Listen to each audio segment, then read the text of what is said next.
it's a bit of an accident, you know, businesses develop and you sort of respond to circumstances, and as you see that something's a strength, you obviously look to build on it and make it more important. Thank you. Richard, another question for you. Private labels have become very popular in the last few years as cost-conscious consumers choose to eat at home more often. Where do you see this trend heading right now? Well, I think it's going to be really different in different categories and parts of the store. So I think Vij is going to be okay. But if we talk about baking nuts, you know, it's a big business for us. You know, in Canada, there are no brands. It's pretty much gone away. And in the US, you still see, you know, Diamond and Fisher and people like that pretending that they're selling a branded product without really adding any value, you know, over the base commodity. So those guys are going to go away. That is going to be store brand, because stores are trusted more than brands, where brands bring nothing new. So that means that brands are going to be about innovation. They're going to be about fresh. You know, they're going to be about safety in certain areas. Those kinds of high value add in the consumer relationship, and where that's taken for granted or is easily controlled, you know, and you're in a commodity, I think that stuff's going to private label. So specialty food businesses, fantastic, you're in great shape, you're going to get a lot of growth. If you're in center of store or selling a commodity, maybe time for a rethink. Bill, anything to add on private labels and where it's going? Yeah, I think we're on the other end of the spectrum. So we've invested significantly into building our brand, Vitala brand, around sustainability and traceability and those functional benefits. So that's probably, we're a long ways away from that. One thing I would add though is that as we, through research and development and some regulatory approvals, I'll give you an example. We're going to be coming out with an egg which will have half of your daily requirement for vitamin D, and it's a natural feeding enrichment. So we obviously will bring that into our Vitala brand. However, you know, we're contemplating, do we take something like this and then, you know, co-brand it with, you know, whether it's through retail or with another larger player, and then maybe they would kind of go for the middle, you know, still a premium to your plain white eggs, but it's maybe a vitamin D enhanced egg, as opposed to the Vitala, which is about, you know, free-run chickens and traceability and with a significant investment and obviously a premium price. So those are questions that we do obviously face and are dealing with. Vikram, private labels? In private labels, you know, this was when I did the business plan that BTC did for us. They said that you should have your own label, and then you should have another label that you should produce, which is not, it doesn't have a name to it, and you can just, you know, have two products that you're running. And I just didn't agree with that. I was saying, I think personally, you know, a chef or an owner or somebody who has a story, if you have that name behind it and you've been in the business long enough and you actually have the sustainable products, you know, you're doing all the things right.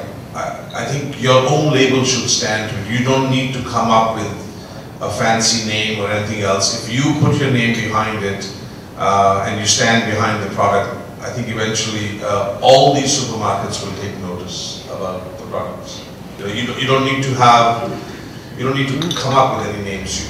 If it says Vij's on it, or if it says, you know, Nanak's on it, for example, or any of those products that have name on them, I think that authenticizes who produced the food, where it came from, you know, and there's a feeling towards it that as if that person has come to your house and made that food for you, you know. When if you look at most cookies that are sold, they'll always have some aunt so-and-so's name. There's a feeling of, you know, somebody's brought that food to your house, and I think that to me is very, very important. As a chef, that, you know, it's like, I cook the food for you. Bill, we'll start with you this time.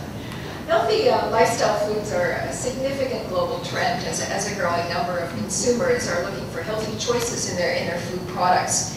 How does this trend affect your new product innovation? Yeah, it's quite significant. It's really core to what we're doing in terms of trying to bring healthy foods to the world. And I think, yeah, as we're launching products, and like the vitamin D example, they're definitely, we're seeing a trend in that direction right through the value chain. So it's coming from consumers, we're talking to category managers, and they're actually excited and interested to list these products that are coming up. So for us, it's a great trend, and hopefully it will result in success for our company.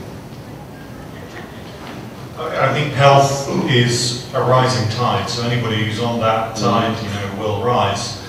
I think it will mean some different things in the future than it means so far. So, for example, I think calorie content information is going to come more and more to the fore, and all the big food companies are desperately trying to stop that occurring, but they will not succeed. And ultimately, that information will be front of pack on a restaurant listing and so forth, in mainstream at least.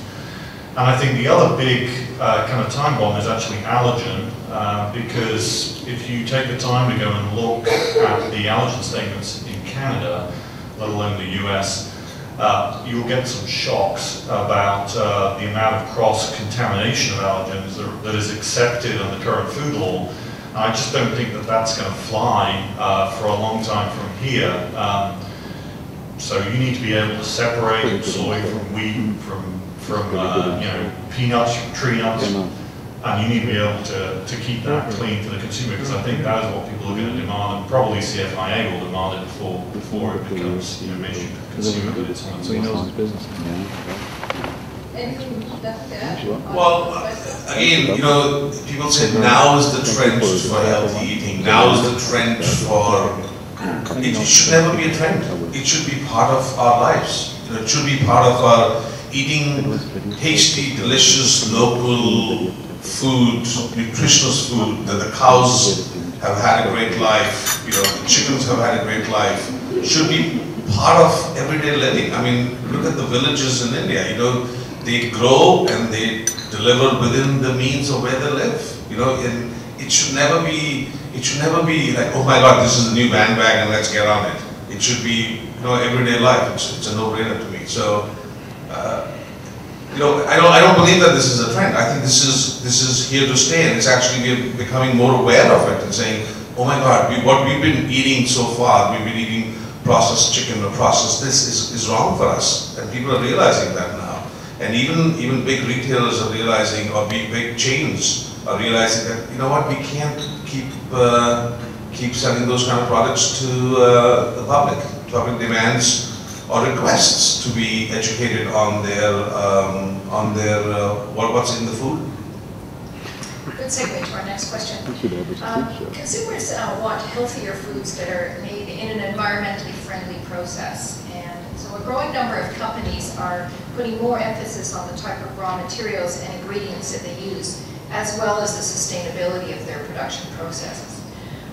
Bill, could you tell us about your sustainability development, and have you seen any quantifiable benefits from it?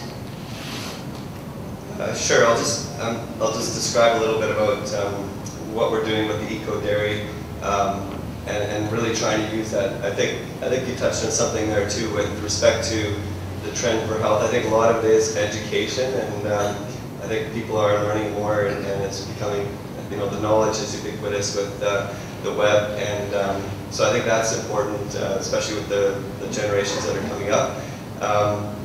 As it relates to health and the environment, we put together a dairy farm where you can actually visit, see the cows. We built curriculum for students, so again, trying to educate that younger generation who are going to be the influential buyers, or in some cases are already today. And so with the dairy, it's a robotic milker. We've actually put in an anaerobic digester, so it takes the cow's manure, heats it up, creates methane. We burn that in a genset to create electricity.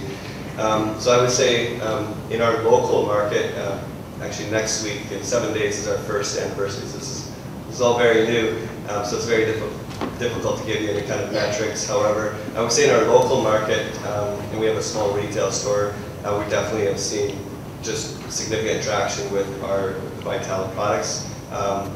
But I would say that more interestingly, we found the traceability to be a bigger factor. We talked a little bit about that earlier. where I thought the commitment to the environment, the sustainability was going to be the big hook, but it really, you know, we've had category managers from Whole Foods and different retailers come through, and we're going to pitch them on yogurt, for example. We do the tour, they see the cows, we sit in the boardroom, and it's like, okay, I think I can list this in, you know, in a couple of weeks. So it's, you don't have to give the sales pitch, which is kind of interesting.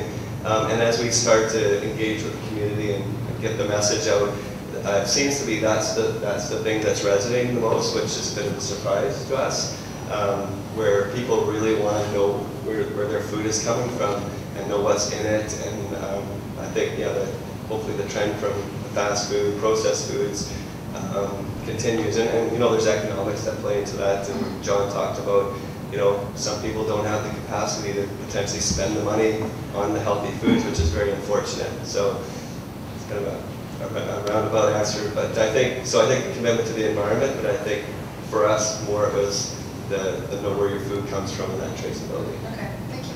Richard, sustainability and you? Well, I would say, echo something John said earlier, which is probably Walmart USA, who is doing more in the grocery on sustainability than anybody else. I mean, not only do they have the highest quality demands of their suppliers of anyone in North America, but they also are the only one that truly has a sustainability requirement for mainstream suppliers. And that's a great thing, because if you're in the customer business, you respond to customers, and sometimes don't have the luxury to do a lot of other things you might want to do. So if your customer wants it, they're willing to, or they're saying it's kind of a price of doing business, then it's in the price of doing business and you're going to do it. So that's a terrific thing, and I think more retailers will follow. It's interesting the comment on traceability, because I think a lot of the other dimensions of sustainability have got some momentum driven by the fact that they also save money, you know, so reducing energy, reducing waste, you know, are good for your business in a direct economic sense that everybody can kind of join the dots real easily. Traceability is a little bit of a ticking bomb out there, because to this question of where does my food come from, I think there are a lot of very surprising and unpleasant answers when people kind of get those answers. And the supermarkets are quite worried about it, and the suppliers are conflicted because nobody quite wants to pay for it yet. So I think that's going to be an area to watch. It'll be very, very important for the future. Don't know how long it's going to take to move from sort of specialist retail, like the Whole Foods and the Choices and those folks who are very much on this, and kind of specialist brands within mainstream retail right into the mainstream. Don't know how long that will take, but it's coming. Vikram, anything on sustainability? Well, sustainability has been our process right from the beginning. When I was setting up the production facility, we wanted to put up a green roof on top of the restaurant, of the production facility, and I wanted like goats to roam around the top of the roof, and you know, and we were put down by CFI and said, no, you can't have that there. I wonder why. But sustainability has been a part of it. I mean, if I could collect every inch of rainwater that comes down on those roofs and goes down in the creek, I would water all my plants outside. At the restaurants, you know, when people leave, the water that's left over, we put it back into buckets and we water the plants outside in the summertime. You know, the packaging, when we thought about the packaging, it's the least amount of packaging that went in